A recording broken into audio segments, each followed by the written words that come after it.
Dalle strategie di marketing nelle comunicazioni all'impresa sociale, una scelta radicale che in questi 10 anni ha cambiato totalmente la vita di Ugo Bressanello. Arriva un momento nell'esistenza di ciascuno in cui ci si accorge che non basta più vivere seguendo esclusivamente i ritmi dettati dal lavoro, dalla frenesia del quotidiano, dagli impulsi, dai desideri.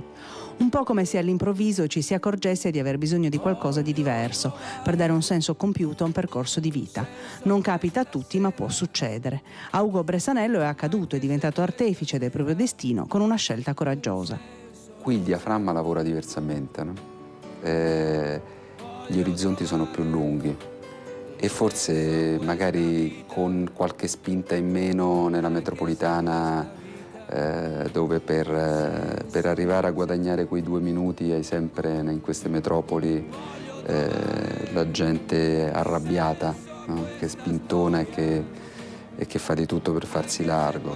Qui con la capacità che c'è in una terra che comunque ha degli orizzonti anche naturali, diversi,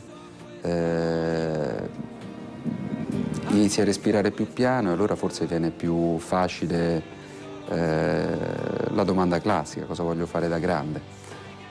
Senza nessun rimpianto si è lasciato alle spalle una super carriera da manager della New Economy, un ottimo stipendio da vicepresidente di Tiscali e rosee prospettive di crescita professionale, per dedicarsi invece a una nuova forma di impresa, aiutare bambini e ragazzi disagiati.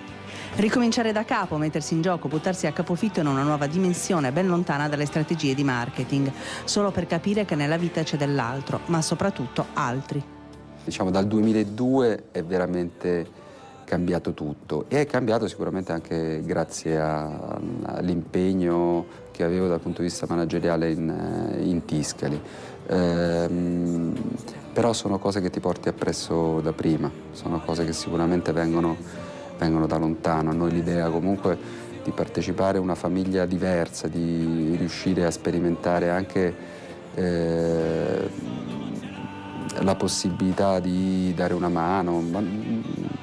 Io poi non voglio sembrare il buono, no? Nel senso che poi comunque, e lo ripeto spesso, c'è una forma di egoismo, perché poi facendo queste cose uno si sente bene. Da questa nuova consapevolezza nasce Domus de Luna, fondata con sua moglie, un gruppo di amici, una comunità alloggio per minori e madri in difficoltà. Una realtà oggi consolidata con 4 case a disposizione di bimbi e ragazzi che hanno bisogno di aiuto. Domus de Luna doveva essere appunto un anno, io avevo pensato a un anno sabbatico. Un anno sabbatico in cui aprire una comunità, una casa che ho visto che serviva, che qui in Sardegna aveva la sua ragion d'essere, e per bambini allontanati dalla famiglia, che vuol dire incurie gravi, maltrattamenti, no? Alle volte abusi, anzi spesso purtroppo abusi. Sono 4 case dove appunto cerchiamo di miscelare il cuore e la testa. La voglia di fare per gli altri non si è esaurita con la fondazione Domus de Luna.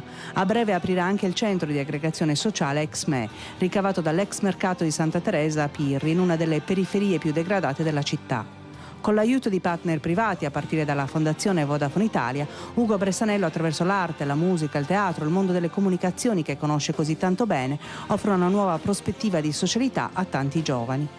L'abbiamo rimesso a posto, oggi ci sono 3 salette di incisione, abbiamo anche noi le nostre telecamere dove stiamo per iniziare a fare una web TV, abbiamo delle strumentazioni che ci ha regalato RTL per provare a fare una radio.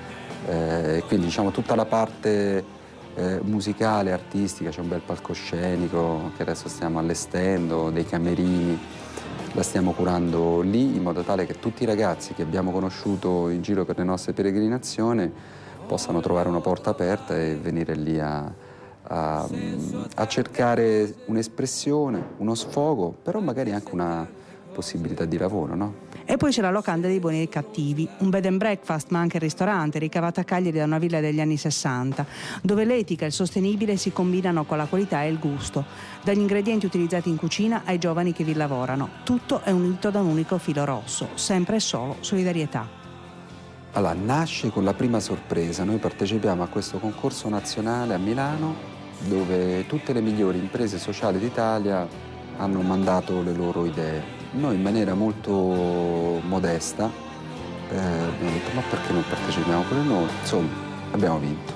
Oggi probabilmente non c'è una delle guide più importanti che non abbia dentro Locanda dei buoni e cattivi, no? È passato meno di un anno.